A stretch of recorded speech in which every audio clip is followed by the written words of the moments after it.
stiamo collaborando perché promuoviamo entrambi la stessa cosa, cioè la salute. Noi tramite la biciclettata, perché il primo requisito per essere donatori di sangue è essere in buona salute. Vi aspettiamo numerosi perché per noi è un evento molto importante, come dicevamo promuove la salute e porterà tutta la gente, la popolazione a conoscenza della donazione di sangue. Quanto è importante donare sangue e perché? Il sangue è importante perché non si fabbrica in laboratorio, non si può attualmente produrre, non si può comprare in farmacia, quindi bisogna donarlo.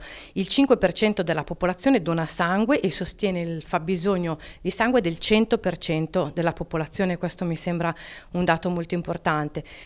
Quest'estate c'è stata la tragedia del Ponte Morandi e quindi tante persone sono accorse a donare il sangue, ci hanno chiesto, si sono rivolti a noi per sapere le modalità per farlo.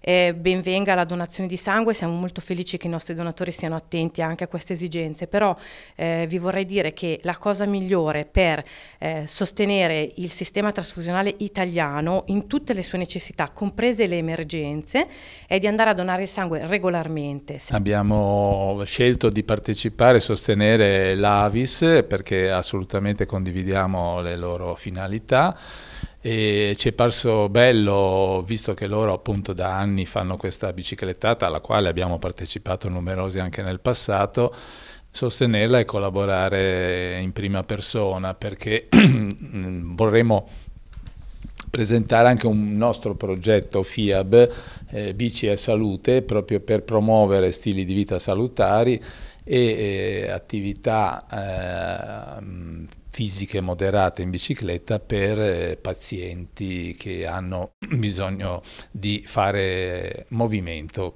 Andare in bicicletta fa bene alla salute, appunto con la biciclettata di domenica 16 lo sosteniamo, fa bene all'ambiente e diminuisce la possibilità di incidenti se aumentano i ciclisti.